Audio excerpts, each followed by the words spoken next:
राहुल गांधी एक बार फिर से देश के बाहर हैं और एक बार फिर से उन्हें मौका मिल गया देश की संवैधानिक संस्थाओं पर सवाल उठाने का।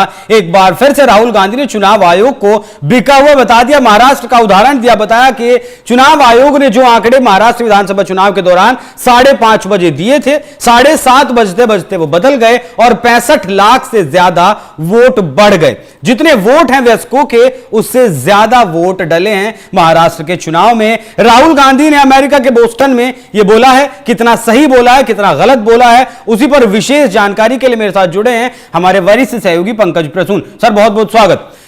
सर ये तो पुराना हो गया कि राहुल गांधी एक बार फिर देश के बाहर गए, उन्होंने फिर देश को बदनाम करने का काम किया, लेकिन जो आंकड़े उन्होंने अब दिए हैं चुनाव आयोग को लेकर महाराष्ट्र में, इस बार आंकड़ों के साथ जो बोला है, वो मामला कितना गंभीर, कितना सच, कितना झूठ?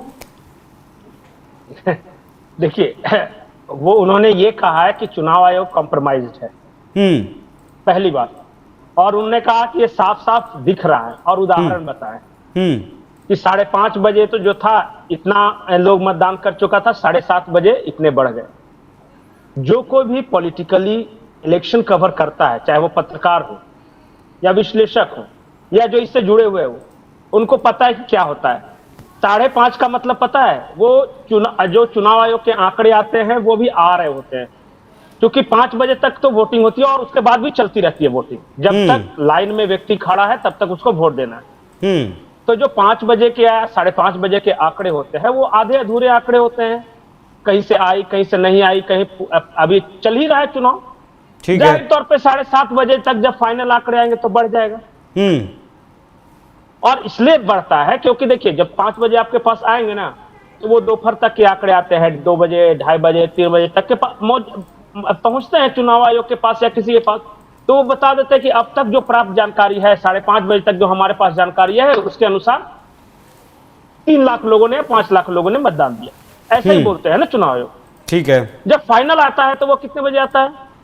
कई बार तो ऐसा होता है कि उस दिन नहीं आ पाता, अभी आ ही रहे होते हैं आंकड़े, अगले दिन चुनाव आयोग फाइनल आंकड़ा देता है, वो और ज्यादा बढ़ा हुआ होता है।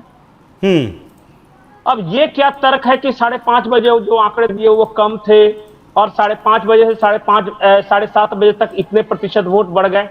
एक, मैं उस शब्द का इस्तेमाल नहीं करना चाहता, लेकिन बिल्कुल नोवाइज जो इडियट है वो इस तरह की बात कर सकता है, जिसको कुछ नहीं पता।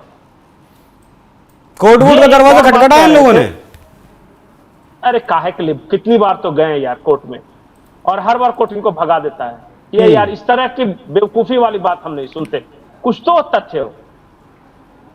अब दूसरी जो महत्वपूर्ण बात इन्होंने ये कही है कि हमें बीजेपी यानी जो हमारा पोजीशन है उनसे ज्यादा वोट मिला फिर भी हम हार गए। अरे भाई, हो सकता है ये, इसलिए कि मान लिया कि आपका 5 कैंडिडेट से जीता है और सब 5-5 लाख वोट से जीता है, तो जो मिला उसके बाद, और कोई ऐसा कैंडिडेट है दूसरी पार्टी का जो कम वोट से बहुत सारे जीता है, 200, 400, 500, तो obviously number of seat. Sir हमारे देश में ऐसा कोई कानून है संविधान में कि आप देश के बाहर जाकर अगर देश की अस्मिता के साथ, देश के साथ खिलवाड़ करते हैं तो कुछ एक्शन कार्रवाई हो? ये तो एलओपी है। इंदिरा गांधी करती थी। अगर इंदिरा गांधी के जमाने में इस तरह की बात होती तो भारत की धरती पर कदम रखते ही इनकी गिरफ्तारी हो जाती। लेकिन अभी चूंकि माहौल बदला हुआ है, लोकतंत्र संकट में आ जाएगा, तो इसलिए इनको छोड़ रखा है कि तुमको जो बोलना है, जहां बोलना है जाओ, जहां बोलना है जो करो। नहीं सर, इससे तो आज राहुल गांधी बोल रहे हैं, कल कोई 2 पैसे का नेता भी बोलेगा। तो बोलते नहीं है क्या? सैम पित्रोदा कई बार बोलते हैं, उससे भी कम पैसे का नेता मैं बोलिए तो बता दूं जो बोलते हैं। लेकिन अब क्या करें, अगर इनमें से किसी के खिलाफ कुछ कार्रवाई हो जाती है तो कितना शोर मचाएंगे, बोलेंगे लोकतंत्र खतरे में है। और ठीक है ना, बोलने दीजिए। देखिए, मुख्य मकसद क्या है बताऊं? इनका मकसद यह है कि अपने जो फॉरेन जो हैंडलर्स हैं उनको यह बताया जाए कि देखिए भारत में कुछ सही नहीं है और सब खत्म हो गया है। सर एक बार एसवाई कुरैशी के बारे में जानना चाहूंगा मैं आपसे। जी, वो मुख्य चुनाव आयुक्त थे और उनके हिस्से में वैसे तो कई रिकॉर्ड है, लेकिन मैं पूरे देश की बात नहीं करता हूं। मैं जिस राज्य झारखंड में रहता हूं उसके बारे में बता सकता हूं कि जब एसवाई कुरैशी मुख्य चुनाव आयुक्त थे, उस दौरान झारखंड के संथाल परगना में सबसे ज्यादा मुसलमान वोटर ऐड किए गए थे वोटर लिस्ट में।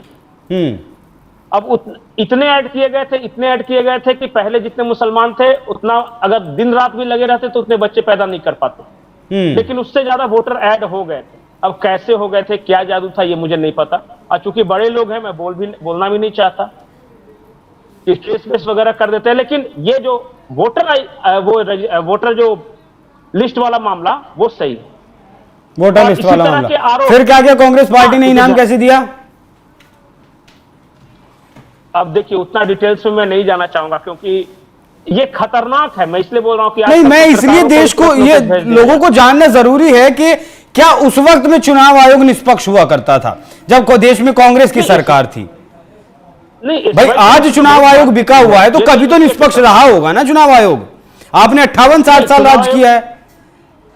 नहीं, चुनाव आयोग की निष्पक्षता के बारे में बता देता हूं आपको। पहले तो छोड़ दीजिए, नरसिम्हा राव के आने के पहले तो डायरेक्ट अपॉइंट कर देते थे प्रधानमंत्री लोग, उस वक्त तो कोई नियम नहीं था। अभी मैं बाद में बात कर रहा हूं। एक नवीन चावला साहब थे चुनाव आयोग,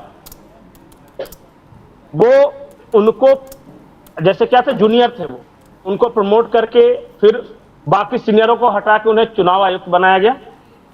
और फिर मुख्य चुनाव आयुक्त का कार्यकाल खत्म होने के बाद दोबारा उन्होंने कांग्रेस ज्वाइन कर लिया। ठीक है। एक MS गिल साहब हुआ करते थे यूपीए के समय ही। वो जिस दिन मुख्य चुनाव आयुक्त से रिटायर हुए, मुझे लगता है कि हफ्ता दिन हुआ होगा, उन्होंने पार्टी ज्वाइन की। मनमोहन सिंह सरकार में मिनिस्टर बन गए। वो खेल राज्य मंत्री थे जहां तक मुझे याद है। मुख्य चुनाव आयुक्त की मैं बात कर रहा हूं, जो वो MS गिल साहब थे, मुख्य चुनाव आयुक्त से रिटायर हुए और फिर कांग्रेस पार्टी ज्वाइन किया और तुरंत मनमोहन सिंह की सरकार में मंत्री बन गए। मनमोहन सरकार में मंत्री बन गए। हाँ, नवीन चावला जी के बारे में मैंने बताया। सिर्फ SY कुरैशी के बारे में क्या बोलना, मैं सिर्फ किसी के बारे में व्यक्तिगत बात नहीं कर रहा हूं। मैं ये कह रहा हूं कि कैसा होता था। और नरसिम्हा राव से पहले प्रधानमंत्री चुन लेते थे कि आज से तुम मुख्य चुनाव आयुक्त रहोगे। एक मुख्य चुनाव आयुक्त ऐसा था जिसके ईमानदारी की कस्में खाते हैं कांग्रेसी, और नाम था TN शेषन। उसने क्या किया, हाँ, उन्होंने क्या किया कि मुख्य चुनाव आयुक्त से हटने के बाद कांग्रेस के टिकट पर लाल कृष्ण आडवाणी जी के खिलाफ अहमदाबाद से चुनाव लड़ा, गांधीनगर सीट थी उसको। ये सब कहानियां हैं मुख्य चुनाव आयुक्तों की। नहीं, ये जाननी जरूरी है ना सर। नहीं, ठीक है ना, मैं उस सर अंतर करेंगे तभी पता चलेगा ना कि कब पहले क्या होता था, आज क्या हो रहा है। पहले पारदर्शिता थी, आज पारदर्शिता है। राहुल गांधी बार बार विदेश जा रहे हैं और वो ऐसी छवि पेश कर रहे हैं देश की जैसे भारत में अराजकता हो। वो देश के इमेज को धक्का पहुंचाना चाहते हैं। नहीं सर, वो तो जो काम करते आए हैं वही कर रहे हैं। चुनाव से पहले वो जाते हैं विदेश। अब बिहार का चुनाव आने वाला है, वो तो उनका जाना जरूरी था। नहीं तो ठीक है ना, अब मैं इनको जाने पे तो रोक है नहीं, वो तो रोक भी। ये इस तरह के दौरों से कोई रोक नहीं है जहां हर किसी को पता हो। मुझे वो जो अज्ञात जो गुप्त दौरे किया करते हैं, सिर्फ उस पर मेरा सवाल था।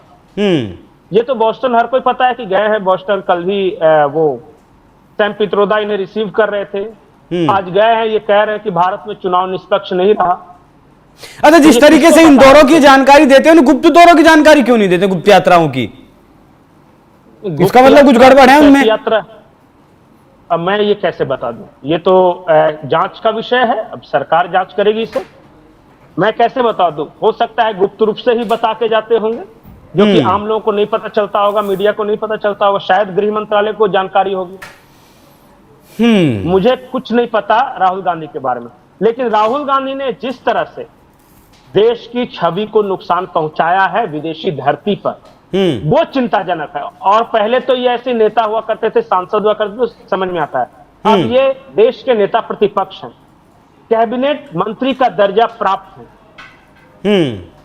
अगर ये बोलेंगे तो ज्यादा स्थिति गंभीर हो जाती है। तब वास्तव में दूसरे देश के लोगों को ये लगने लगेगा कि भारत में निष्पक्ष नहीं होता कोई भी चुनाव वगैरह। भारत की संस्थाएं बिक चुकी हैं, जैसा ये बता रहे हैं।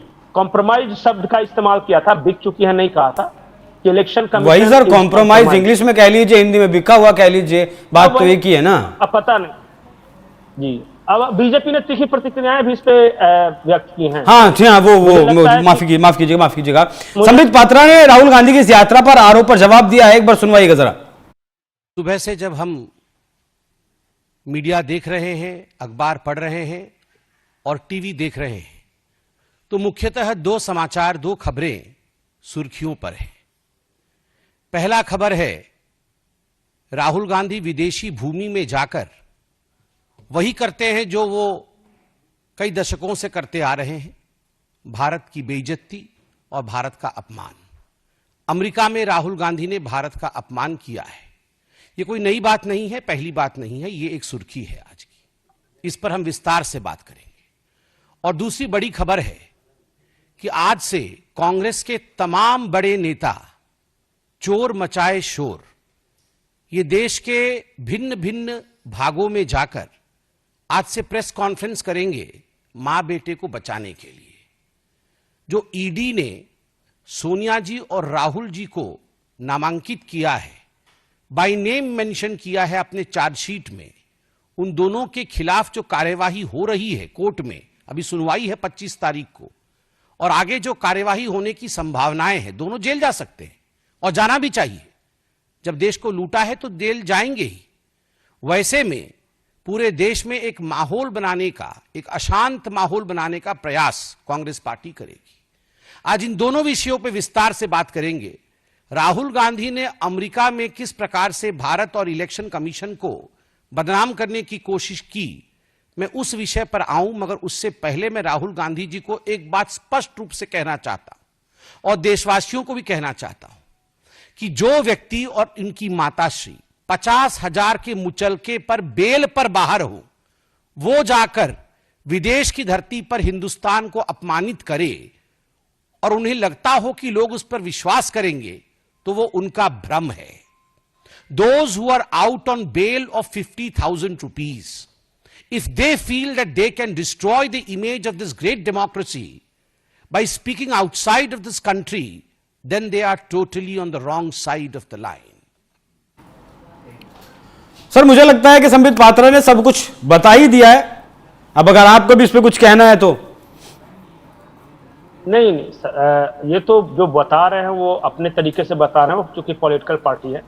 मेरा सिर्फ एक ही चीज मानना है कि राहुल गांधी जानबूझकर वो बोलते हैं, इस वजह से बोलते हैं ताकि भारत सरकार की खास करके छवि खराब हो, और वैसे लोग विदेशों में जो भारत सरकार को अपदस्थ करना चाहते हैं वो इनके नजदीक आकर अपनी फंडिंग वगैरह दे।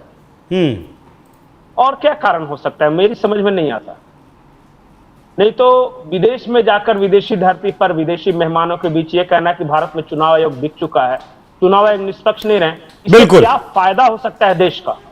इसका कोई फायदा नहीं होगा, बल्कि इनका राजनीतिक नुकसान जरूर हो सकता है। पंकज जी, बहुत बहुत शुक्रिया, बहुत बहुत धन्यवाद आपका। जाते जाते सुनिए बीजेपी अध्यक्ष, बंगाल के प्रदेश अध्यक्ष सुकांत मजुमदार ने इस पूरे मसले पर क्या कुछ कहा।